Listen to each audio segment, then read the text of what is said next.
Good morning, welcome to groups Adda.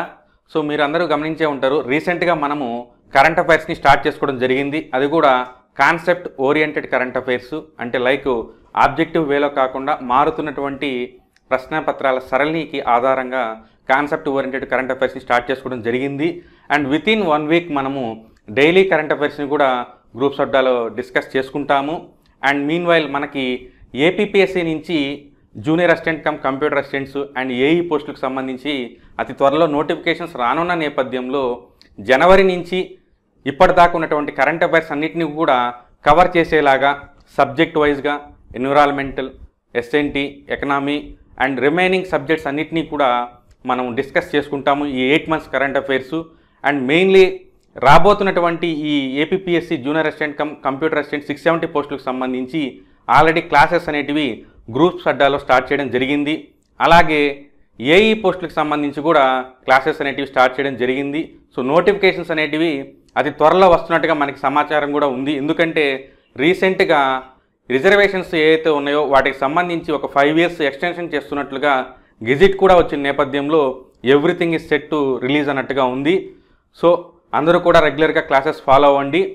So ఇప్పుడు వచ్చేసి మన మెయిన్ టాపిక్ వచ్చేసి కృష్ణా జలాల వివాదము, ఆంధ్రప్రదేశ్ తెలంగాణ మధ్య వస్తున్నటువంటి నీటి వివాదాల గురించి జస్ట్ అలా జాగ్రఫికల్ వ్యూ, హిస్టారికల్గా and present trend and AP bifurcation link చేసుకొని మనం ఒకసారి దీని గురించి డిస్కస్ చేసుకుంటాము.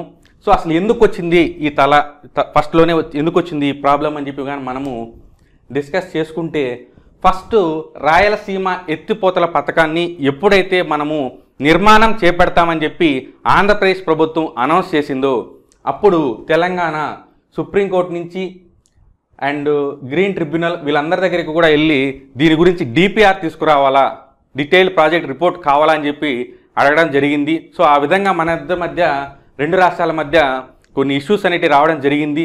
సో దీనికి మీకు లాస్ట్ ఇయర్ గుర్తే ఉండుంటుంది, ఈ నీటి వివాదాలకు సంబంధించి అపెక్స్ కౌన్సిల్ ఒక సమావేశం నిర్వహించడం జరిగింది. ఈ అపెక్స్ కౌన్సిల్ అనేది ఆంధ్రప్రదేశ్ బైఫర్కేషన్ యాక్ట్ 2014 ప్రకారము అపాయింటెడ్ డే తర్వాత దీన్ని నియమిస్తారు. దీనికి చైర్పర్సన్గా కేంద్ర జలశక్తి మంత్రి చైర్పర్సన్గా ఉంటారు. మెంబర్స్గా ఆంధ్రప్రదేశ్ సీఎం, తెలంగాణ సీఎం వీటిలో మెంబర్స్గా ఉంటారు. వీళ్ళ ముగ్గురు కూడా డిస్కస్ చేసుకుంటారు వచ్చేటువంటి డిస్ప్యూట్స్ని అడ్రస్ చేసుకునేదానికి. సో ఈ రాయలసీమ ఎత్తిపోతల పథకాన్ని స్టార్ట్ చేయడానికి గల కారణాలు ఏమిటి, అసలు ఏంటి మా సమస్యలు అనే దాని గురించి ఏపీ వర్షన్స్ అనేటివి కొన్ని ఉన్నాయి. సో వాటి గురించి డీటెయిల్గా ఒకసారి మనం పరిశీలించి చూద్దాం. డెజర్ట్ డెవలప్మెంట్ ప్రాజెక్టు, తర్వాత కరువు ప్రాంత అభివృద్ధి పథకము, ఇవన్నీ కూడా మనకి స్టార్టింగ్ ఎకానమీలో వస్తూ ఉంటాయి. ఆ టైంలో ఎడారి ప్రాంతాలని డెవలప్ చేయాలని చెప్పి. సో మన రాష్ట్రంలో ఈ డిడిపి ప్రాజెక్టులో భాగంగా అనంతపూర్ జిల్లా అనేది ఇప్పటికీ భాగంగానే ఉంది. ఎందుకంటే మనకి తార్ ఎడారి తర్వాత అత్యంత కరువు ప్రాంతం ఏదైనా ఉందా అంటే మన రాష్ట్రంలో ఉన్నటువంటి అనంతపురం జిల్లా. సో డిడిపిలో అనంతపూర్ ఉంది. తర్వాత డిపిఏపిలో ఇంకా రిమైనింగ్ చిత్తూరు జిల్లా, కడప జిల్లా, కర్నూలు జిల్లా, ప్రకాశం జిల్లా, ఈ 4 కూడా కరువు ప్రాంత అభివృద్ధి పథకం పరిధిలో ఉన్నాయి అని చెప్పి ఆంధ్రప్రదేశ్ మెన్షన్ చేయడం జరిగింది. అంటే మా జిల్లాలు ఏవైతే ఉన్నాయో ఈవెన్ కనీసం జిల్లాకి యావరేజ్గా 50 టీఎంసీల నీరు కూడా లేదు అని చెప్పేసి ఆంధ్రప్రదేశ్ పేర్కొనడం జరిగింది. దాంతో పాటుగా వీళ్ళు ఏమంటున్నారంటే శ్రీశైలం డ్యామ్ మీద డిపెండ్ అయినటువంటి మా జిల్లాలు 7 ఉన్నాయి. సో ఇక్కడ చూస్తే మహబూబ్ నగరు, నల్గొండ, రంగారెడ్డి ఈ 3 మాత్రమే, అది కూడా తక్కువ పరిస్థితిలో శ్రీశైలం మీద డిపెండ్ అయి ఉన్నాయి. అయినప్పటికీ మహబూబ్ నగర్ జిల్లాకి 142 టీఎంసీల వాటర్ ఉంది, నల్గొండకి 104 ఉంది. ఇంకపోతే రంగారెడ్డి అనేది పారిశ్రామికంగా ఎంతో అభివృద్ధి చెందిందని చెప్పేసి మన వాళ్ళు కోట్ చేయడం జరిగింది. ఓవరాల్గా 30% కన్నా ఎక్కువ భూమి అనేది నీటిపారుదలను కలిగి ఉన్నాయి ఈ 3 జిల్లాలు అని చెప్పి చెప్పడం జరిగింది.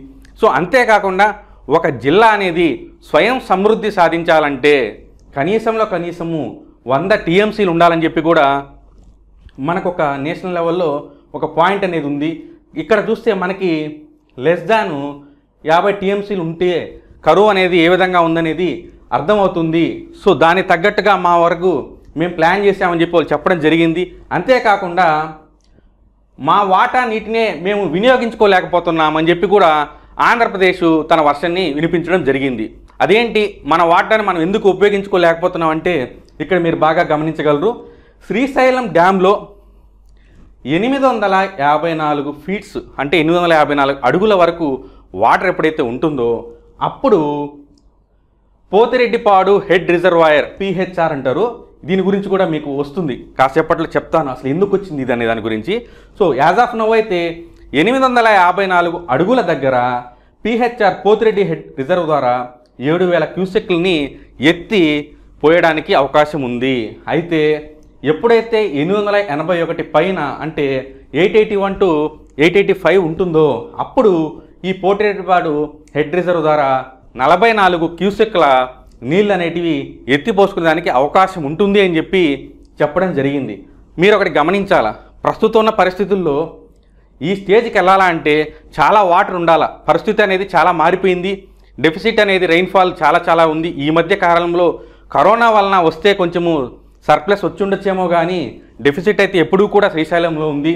సో మన వాళ్ళ వర్షన్ ఏంటంటే 881, 885 మధ్య కనీసం ఒక 10 రోజులు కూడా ఆ లెవెల్ ఆఫ్ వాటర్ అనేది లేదు. సో అంత లెవెల్ ఆఫ్ వాటర్ లేనప్పుడు మేము ఏ విధంగా మాకు వచ్చేటువంటి వాటాన్ని మేము వినియోగించగలమని చెప్పి వీళ్ళు చెప్పడం జరిగింది. సో అందుకోసమే మేము పోతిరెడ్డి హెడ్ రిజర్వ్ని కొంచెం కెపాసిటీ పెంచబోతున్నాము అని అన్నప్పుడు సో ఆ రకంగా మన వాళ్ళు చెప్పడం జరిగింది. సో ఇప్పుడు ఇక్కడ మన వాళ్ళు ఇంకొకటి కొటేట్ చేయడం జరిగింది. అదేంటంటే తెలంగాణ రాష్ట్రము విభజన తర్వాత 800 ఫీట్లు అంటే 800 అడుగుల నుంచి రోజుకి 1.5 టీఎంసీల నీటిని ఉపయోగించుకుంటుంది. దానికోసము పాలమూరు రంగారెడ్డి అనేటువంటి ఒక ప్రాజెక్ట్ని స్టార్ట్ చేయడం జరిగింది. దాదాపు ఆ ప్రాజెక్టు వల్ల 90 టీఎంసీలో అదనంగా వాడుకునేదానికి వాళ్ళకి సౌలభ్యం కలిగింది అని చెప్పి కూడా వీళ్ళొక పాయింట్ని డిస్కస్ చేశారు. అలాగే మరొక ప్రాజెక్టు 0.5 టీఎంసీల నీటిని డైలీ వాడుకుంటూ తద్వారా 30 టీఎంసీల అధికంగా వాడుకునేదానికి దిండి రిజర్వాయర్ని చేపట్టడం జరిగింది. అంటే బైఫర్కేషన్ తర్వాత ఇక్కడ పాలమూరు రంగారెడ్డి దిండికి సంబంధించి వీళ్ళైతే ప్రాజెక్టులు చేపట్టారు.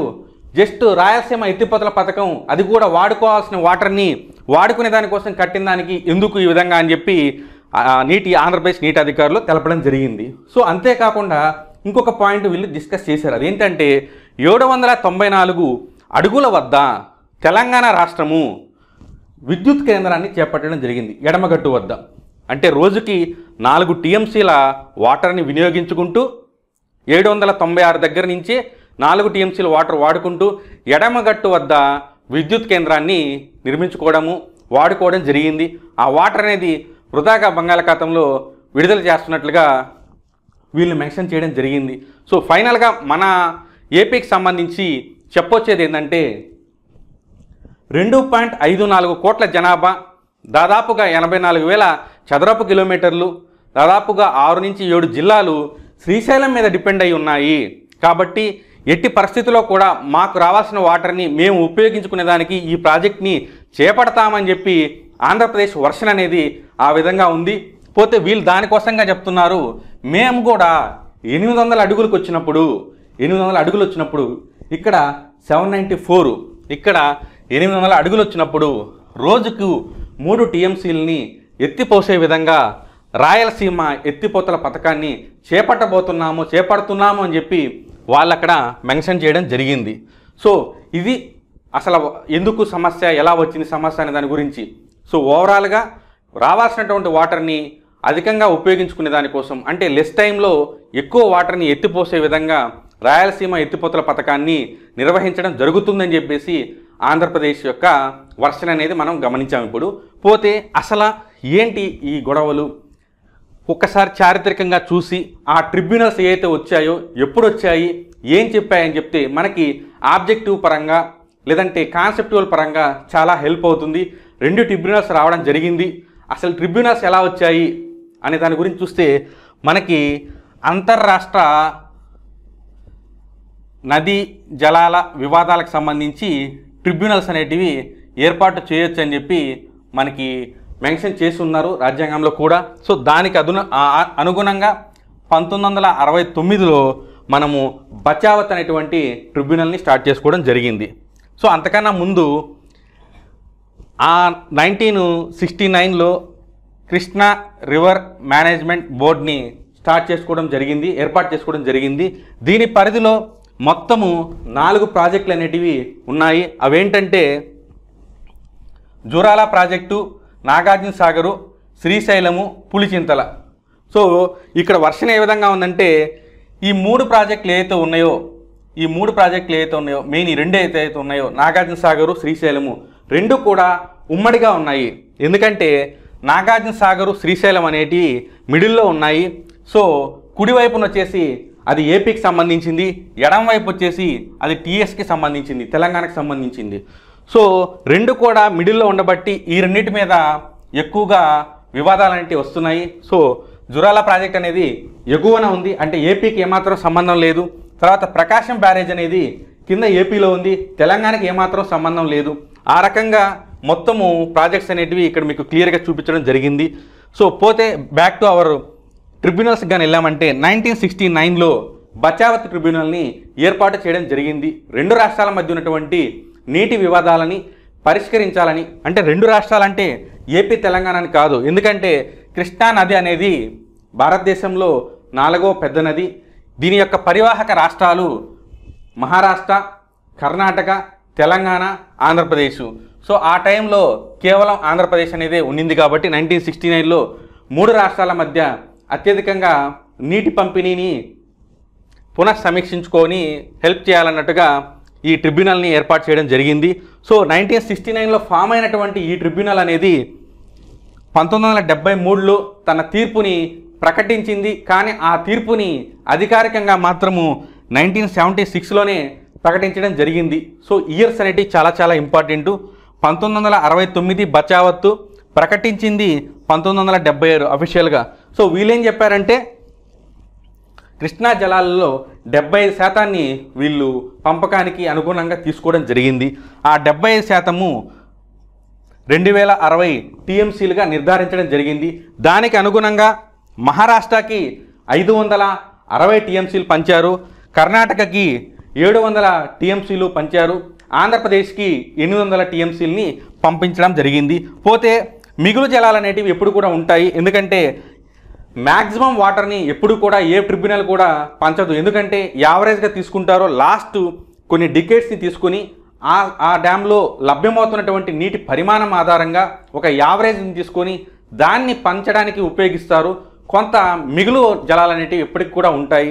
సో ఆ మిగులు జలాలకు సంబంధించి వీళ్ళు ఒక కొటేషన్ ఇవ్వడం జరిగింది. అదేంటంటే మహారాష్ట్రకి 25%, కర్ణాటకకి 50%, ఏపీకి 25% మిగులు జలాలని బచావత్ ట్రిబ్యునల్ ప్రకటించడం జరిగింది. అయితే వీళ్ళు ఒక మాట చెప్పడం జరిగింది, మిగులు జలాల మధ్య రాష్ట్రాల మధ్య కానీ కోఆర్డినేషన్ అనేది రాకపోతే పార్లమెంటు జోక్యం చేసుకుని వాటి మధ్య సయోధ్య కుదర్చాలని చెప్పి ట్రిబ్యునల్ పేర్కొనడం జరిగింది. అయితే ఈ మిగులు జలాలు ఏదైతే 330 టీఎంసీలు ఉన్నాయో వాటి గురించి కేంద్ర ప్రభుత్వం ఆమోదించకుండా అవి అప్పటికే పెండింగ్ ఉన్నాయి.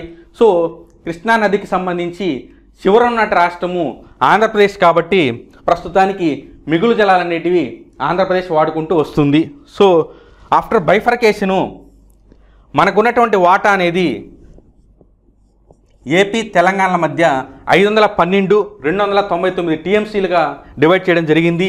ఇది వచ్చేసి చాలాసార్లు ఈ బైఫర్కేషన్కి సంబంధించి మనకి గ్రూప్ 2 పాయింట్ ఆఫ్ వ్యూలో అడగడం జరిగింది ఈ బిట్టు మాత్రము. దీని తర్వాత బచావత్ గురించి కూడా గ్రూప్ 2లో అడిగారు. కృష్ణా రివర్ మేనేజ్మెంటు ఏ యాక్ట్ ద్వారా దీన్ని ఏర్పాటు చేశారని చెప్పి కూడా అడగడం జరిగింది. పోతే 2004లో వీళ్ళు చెప్తూ 2000 సంవత్సరము మే 31 తర్వాత ఈ యొక్క పంపకాల మీద పునఃసమీక్ష చేసేందుకు అవకాశం ఉంటుంది అని చెప్పి వీళ్ళు అనౌన్స్ చేయడం జరిగింది. దాని తర్వాత 2004లో బ్రిజేష్ కుమార్ ట్రిబ్యునల్ని ఏర్పాటు చేసి దీన్నే 2వ కృష్ణా జలాల ట్రిబ్యునల్ అని చెప్పి కూడా పిలవడం జరుగుతుంది. సో ఈ బ్రిజేష్ కుమార్ ట్రిబ్యునల్ని ఏర్పాటు చేస్తూ వీళ్ళు 65% ఆఫ్ వాటర్ని కన్సిడర్ చేసి పంపకం అనేది చేయడం జరిగింది.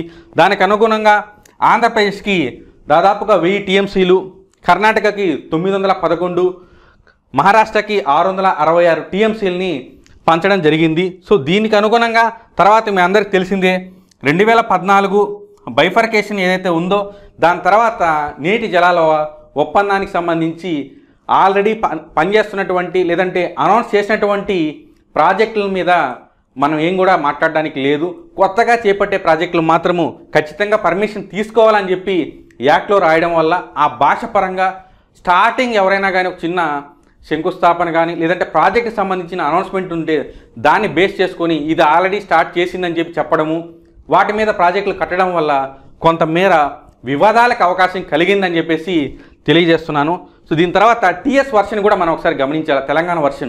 తెలంగాణ వర్షన్కి సంబంధించి కొంత మనము ఆంధ్ర ఏర్పాటు కాక ముందుకు వెళ్ళాలి. ఎందుకంటే మెయిన్లీ తెలంగాణ వర్షన్లో ఉద్యమ కాలంలో కూడా దీని గురించి ఎక్కువగా స్ట్రెస్ చేసి చెప్పడం జరిగింది. అదేంటంటే డ్యామ్ లొకేషను హైదరాబాద్ రాష్ట్రము మద్రాస్ రాష్ట్రం మధ్య ఒక ఒప్పందం ప్రకారము డ్యామ్ లొకేషన్ అనేది ప్రస్తుతం ఉన్నటువంటి లొకేషన్ కన్నా 17 కిలోమీటర్ల ముందు కట్టాలని చెప్పి వీళ్ళు అనుకోవడం జరిగిందంట. దాని తర్వాత అది కుదరక ఆంధ్రప్రదేశ్ ఫార్మేషన్ జరగడము, తర్వాత అది ఇప్పుడున్న లొకేషన్లో ఉండబట్టి 2 రాష్ట్రాల మధ్య అది ఉండబట్టి మాకు కొంతవరకు ఇబ్బంది కలిగిందని చెప్పేసి వీళ్ళు చెప్తున్నారు. తర్వాత కుడి కాలువ ఎత్తు అనేది తక్కువలో ఉంది, అందుకే వాళ్ళు ఎక్కువ వాటర్ కన్జంప్షన్ చేసుకుంటారని చెప్పి వీళ్ళు చెప్పడం జరిగింది. ఈ 2 పాయింట్లు కూడా తెలంగాణ ఉద్యమకాలం సమయంలో ఎక్కువగా చెప్పడం జరిగింది. దీని తర్వాత సాగర్ నుంచి కొంత వాటర్ అనేది ప్రకాశం బ్యారేజీకి మరలించాల్సి వస్తుంది. నాగార్జున సాగర్ నుంచి కొంత వాటర్ని ప్రకాశం బ్యారేజీకి పంపించాల్సి వస్తుంది. ఎందుకు పంపించాల్సి వస్తుంది అంటే అంతర్జాతీయ నదీ జలాల నియమము లేదా సహజ జల సూత్రాలని చెప్పి కూడా అంటారు. వాటి ప్రకారం ఏమంటారంటే first in use first in right, అంటే ఫస్ట్ నుంచి ఎవరైతే నీటిని వాడుకుంటున్నారో వాళ్ళకి మొదట అధికారం అనేది ఉంటుంది, హక్కు అనేది ఉంటుంది. సో ఇవన్నీ కూడా ఈ శ్రీశైలం కావచ్చు, నాగార్జున సాగర్ కావచ్చు, పులిచింతల కావచ్చు, జూరాల కావచ్చు, ఇవన్నీ కూడా మనకి స్వాతంత్రం తర్వాత ఏర్పాటైనాయి. కానీ స్వాతంత్రం కన్నా ముందు బ్రిటిష్ వాళ్ళ చేత కట్టించబడినటువంటి ప్రకాశం బ్యారేజు మొదటి నుంచి కృష్ణా జలాలని ఉపయోగించుకుంటా ఉంది కాబట్టి ఆ కృష్ణా జలాలని ఖచ్చితంగా ప్రకాశం బ్యారేజీకి మరలించాల్సి వస్తుంది కాబట్టి దాన్ని కూడా వీళ్ళు కోట్ చేయడం జరిగింది టీఎస్ వర్షన్ కింద. సో ఇంకొక పాయింట్, కృష్ణా డెల్టాకి ప్రతిసారి ఎప్పుడు కూడా సమృద్ధిగా నీళ్ళు దొరకబట్టే కదా అది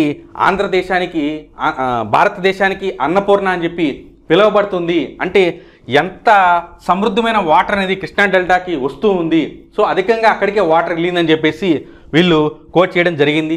తర్వాత ఇంకొక వర్షన్ ఇక్కడి నుంచి చాలా ఇంట్రెస్టింగ్గా ఉంటుంది. ఎందుకంటే అసలు ఏం జరిగింది, ఎందుకు రాయలసీమ ఎత్తిపోతలు వచ్చింది అనే దానికి లింక్ అనేది మీకు ఇక్కడ ఎస్టాబ్లిష్ చేస్తున్నాను. ఫస్ట్ పాయింట్ ఏంటంటే తెలంగాణ చెప్పడము కరెంటు కోసము శ్రీశైలంని నిర్మించడం జరిగింది, కరెంటు ఉత్పత్తి కోసం. దాని తర్వాత త్రాగునీరుకి కూడా ఉపయోగించుకుందామని చెప్పి అనుకోవడం జరిగింది. తర్వాత త్రాగునీరుకి కూడా ఉపయోగిస్తూ వచ్చారు. ఇప్పుడు మళ్ళా సాగునీరుకి కూడా దాన్నే ఉపయోగించుకుంటామని చెప్పారు. సో ఆ రకంగా సాగునీరుకు కూడా శ్రీశైలం నీళ్ళని ఉపయోగించుకుంటున్నారని చెప్పారు. అయితే 1983వ సంవత్సరంలో ఉమ్మడి ఆంధ్రప్రదేశ్ తమిళనాడు రాష్ట్రం మధ్య ఒక ఒప్పందం జరిగింది. అదే చెన్నైలో తాగునీటి కోసము 15 టీఎంసీలని ఇవ్వాలని చెప్పి ఒక ఒప్పందం జరిగింది.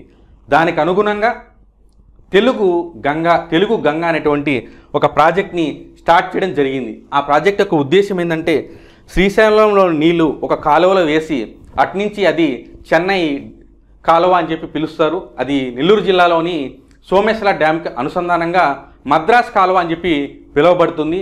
ఆ మద్రాస్ కాలువ నుంచి నేరుగా వాటర్ అనేది తమిళనాడులోని చెన్నైకి వాటర్ సప్లై అనేది జరుగుతుంది. సో ఓవరాల్గా వీళ్ళు చెప్పేది ఏంటంటే వాటరు ఎక్కడి నుంచి ఎక్కడికి వెళ్తుంది అని చెప్పి అడగడం జరిగింది. సో దీనికోసం తమిళనాడుకి వాటర్ సప్లై కోసము పోతిరెడ్డిపాడు హెడ్ రిజర్వ్ని నిర్మించడం జరిగింది. దీని యొక్క పని ఏంటంటే శ్రీశైలంలోని నీరు తీసుకొని కాలువలో వేసి ఆ వాటర్ని పంపించడమే పోతిరెడ్డిపాడు హెడ్ రిజర్వ్ యొక్క ముఖ్య ఉద్దేశము. అయితే ఒక డౌట్ వచ్చింది, కృష్ణా జలాలలో ఎక్కువగా కూడా అప్పుడప్పుడు వరద అనేది ఎక్కువగా వస్తుంది. సో ఆ టైంలో నీరు అనేది వృధా అయిపోతుంది. సో అప్పుడు ఇక్కడ కానీ ఎక్కువ వాటర్ని కానీ ఎత్తిపోసే కానీ అవకాశం ఉంటే రాయలసీమకు వాటర్ ఇవ్వచ్చు కదా అని చెప్పి ఒక ఆలోచన వచ్చి పోతిరెడ్డిపాడు యొక్క సామర్థ్యాన్ని పెంచడం జరిగింది. సో ఎప్పుడైతే కృష్ణా జలాల్లో వాటర్ ఎక్కువ అవైలబిలిటీ ఉంటుందో ఎక్కువ వాటర్ని ఎత్తిపోస్తారు. అప్పుడు వీళ్ళకి వచ్చిన డౌట్ ఏంటంటే మా యొక్క నీటికి సంబంధించినటువంటి విషయం ఏదైతే ఉందో అది పక్కకి వెళ్తుంది అని చెప్పి తెలంగాణ మరియు కోస్తాకు సంబంధించినటువంటి ఏరియా రైతులు కొంత ఇష్యూ చేయడం వల్ల ప్రభుత్వము పులిచింతల అనేటువంటి ప్రాజెక్ట్ని నిర్మించడం జరిగింది. ఈ పులిచింతల ప్రాజెక్ట్ అనేది వాటర్ పరంగా కోస్తా ఏరియాకి వెళ్తుంది, కరెంటు పరంగా తెలంగాణ ఏరియాకి వెళ్తుంది కాబట్టి ఎటు నుంచి ఇష్యూస్ రాకుండా సాల్వ్ చేసుకోవడం జరిగింది. దీని తర్వాత శ్రీశైలం నీరు గమనించి చూస్తే గాలేరు నగిరి, హంద్రీనీవా, తర్వాత వచ్చేసి మనకి ముఖ్యంగా సోమశిల, కండలేరు వీటన్నిటికీ కూడా ఈ శ్రీశైలం నీరు వెళ్ళిపోతూ ఉంది అని చెప్పేసి ఒక వర్షం రావడం వల్ల కోస్తాలో ఉన్నటువంటి రైతులకి కొంతమేర ఇబ్బంది రావడం జరిగింది. సో వాళ్ళు వచ్చేసి కృష్ణా డెల్టాకు సంబంధించిన నీరు ఏ రకంగా మీరు పెన్నా బేసిన్ అయినటువంటి రాయలసీమకు పంపిస్తారని చెప్పి అడగడం వల్ల సో ఒక ప్రాజెక్ట్ని నిర్మించడం జరిగింది. అదే పట్టిసీమ ప్రాజెక్టు. ఇదేం చేస్తుందంటే గోదావరి జలాలని ఎత్తి కృష్ణా బేసిన్కి పంపించడం జరుగుతుంది. తద్వారా కృష్ణా ప్రాంత రైతులు ప్రశాంతంగా కామ్గా ఉండిపోవడం వల్ల ఎటువంటి ఇష్యూ రాలా. అయితే అగైన్ రాయలసీమకి చాలా చాలా తక్కువ వాటర్ అనేది వస్తుంది.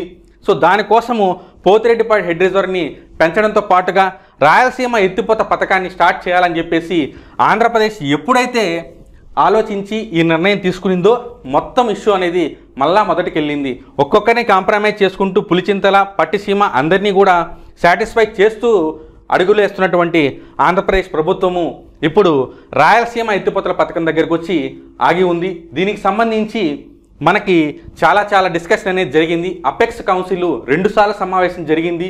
కేంద్ర జలశక్తి మంత్రి 2 సీఎంలు కూడా కూర్చొని డిస్కస్ చేశారు.